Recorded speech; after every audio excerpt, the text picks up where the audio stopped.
ওমর মোহাম্মদ তোমার ডাক তোমার আয় রে ফিরে আয় মানি গমার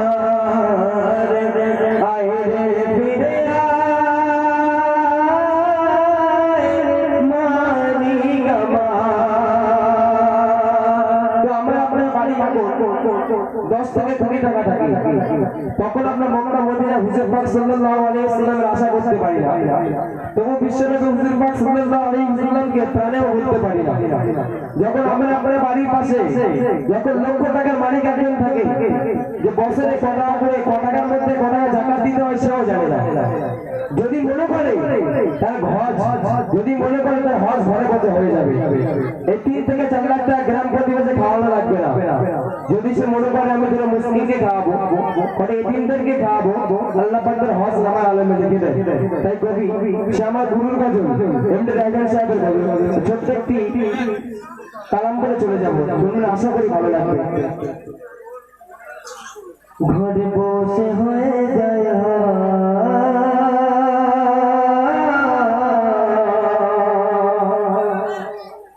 ঘরে বসে হয়ে যায় সবাই যেতে হয় না, ঘরে বসে হয়ে যায় সবাই যেতে হয় না।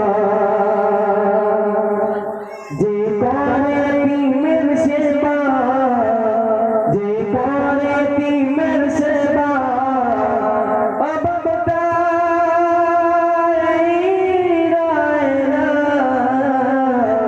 ঘরে বসে হয়ে যায় সবাই যেতে হয় না, ঘরে বসে হয়ে যায় সবাই যেতে হয় না। সুন্দর সুন্দর কালাম যদি শুনতে চান, যেমন একটা স্টুডেন্ট একটা শিক্ষকের কাছ থেকে যেমন বার করে নেয়, তেমনিও ডাইখানদার কাছ থেকে তেমনি বার করে নেবেন। আসছে তিনি এখনই আপনাদের সম্মুখে গজল পরিবেশন করবেন। বলি সুবহানাল্লাহ সুবহানাল্লাহ, সত্যি খুব সুন্দর।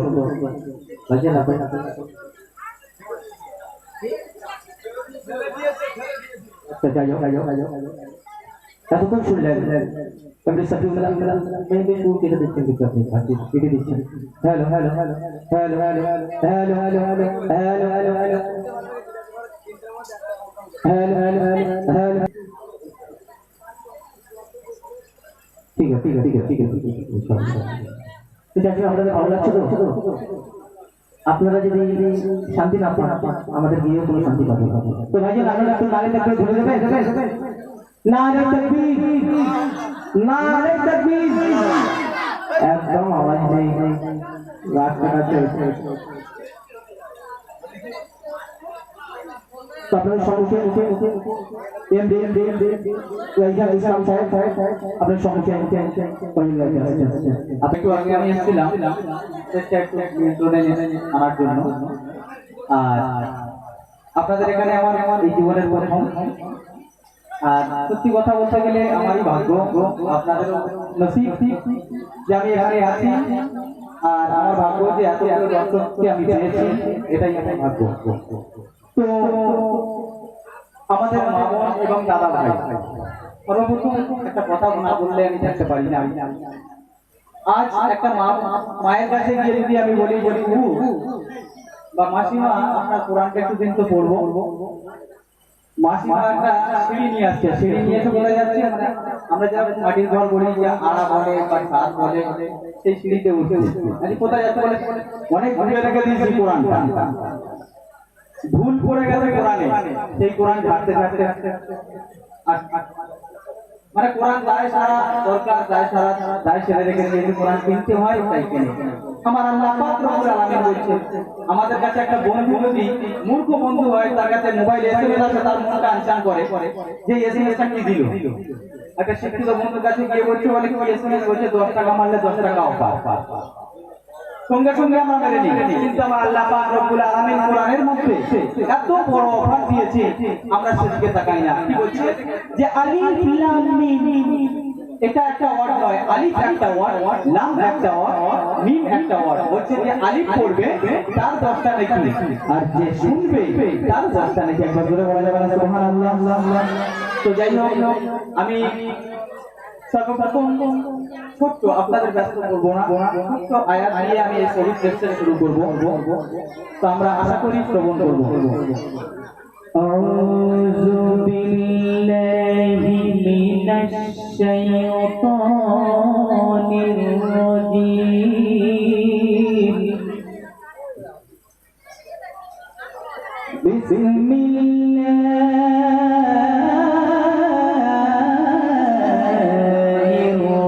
রাহমানির রাহিম।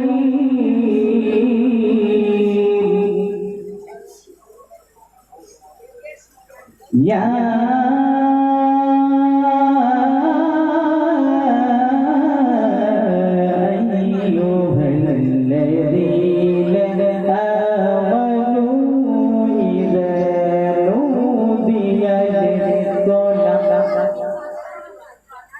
إذا نودي للصلاة من يوم الجمعة فاسعوا إلى الله وذروا البيع ذلكم خير لكم إن كنتم تعلمون صدق الله المولى العظيم। তারপরে জানাই যিনি না আসবেন কীট পতঙ্গ পশু পাখি গাছপালা নদী নালা পাহাড় পর্বত কিছুই সৃষ্টি হতো না। যিনি না আসলে আজ হাজারে হাজারে কাতারে কাতারে মানুষ পাগল হয়ে হজ করতে যেত না।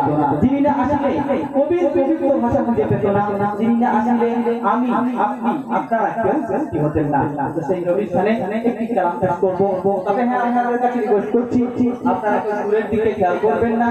কবি রাতের অন্ধকারে লণ্ঠন জ্বালিয়ে তার কবির ভাষায় লিখছে, একটু খেয়াল করে শুনবেন। যে কবি বলছে যে আমি তো গরিব, আমার কাছে তো টাকা নেই, আমি কিভাবে মদিনাতে যাব? একবার অন্তত না হয় সবচেয়ে আমাকে দিদার করিয়ে দাও। তো কবি বলছে, একটু খেয়াল করে শুনবেন। তো আশায় আশায় দিন চলে যায়,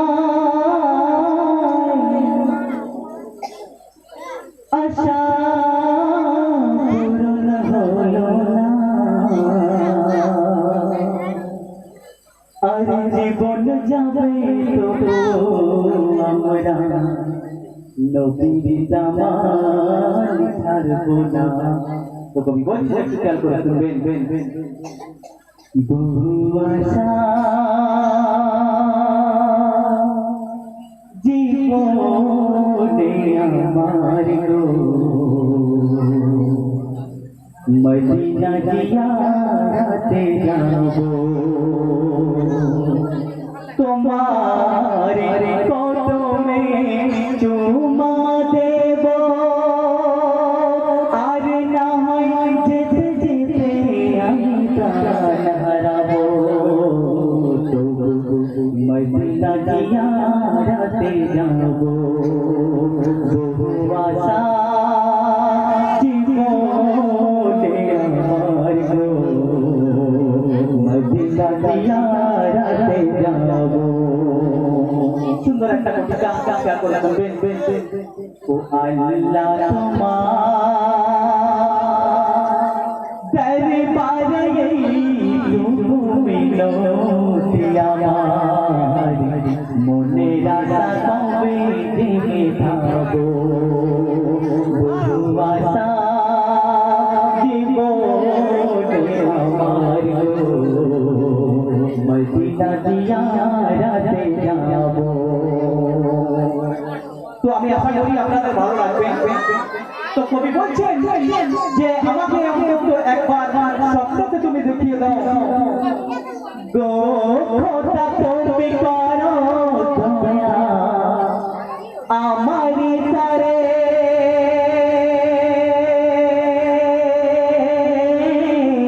পৌঁছাতে পারি যেন নবীর দ্বারে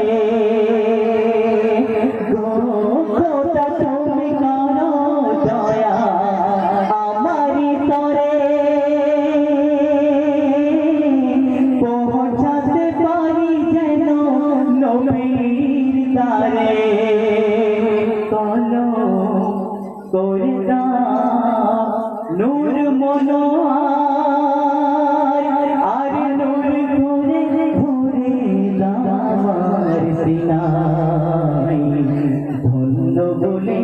মনে জানবো বহু আশা জীবনে আমার গো মদিনা জিয়ারতে যাবো।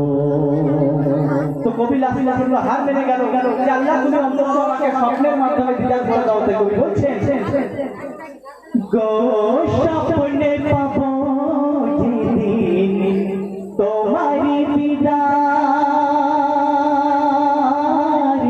দয়ার দানে চমকে যাবে নসিব আমার। গো স্বপ্নে পাবো যেদিন তোমারি দিদার দয়ার দানে চমকে যাবে নসিব আমার। বড়ই ব্যথায় ব্যথিত আমি বেদনার বায়ু জরে পড়ে রব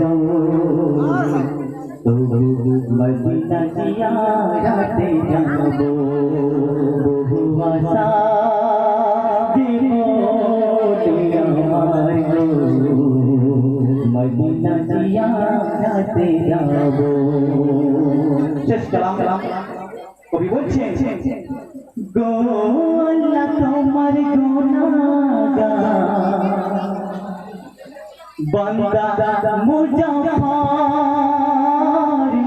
মনের আশা পূর্ণ করো বান্দার পার।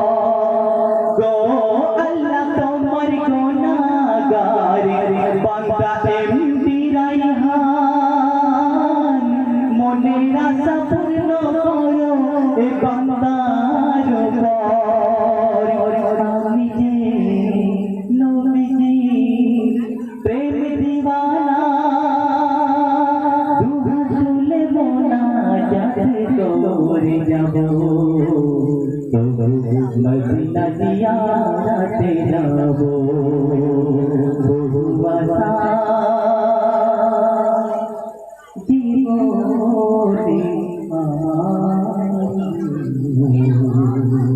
5 বছর আমাকে মনে রাখবে, আমি এরকম একটা ওয়াদা করে দিয়ে যাচ্ছি। তবে আপনাদের অবশ্যই আমার সঙ্গ দিতে হবে, আপনারা আমাকে ভালোবেসে গ্রহণ করতে হবে। তাহলে আমি ওয়াদা করছি 5 বছর আমার নাম ভুলতে পারবে না। যত বছর এখানে প্রোগ্রাম হবে আমার নামটা আপনাদের মনে থাকবে। তো এরপরে গজল ভাই গজল শুরু করতে কমিটি ভাইরা সন্তুষ্ট হয়ে যায়। রাজু গায়ন ভাই গুটি গুটি পায়ে এসে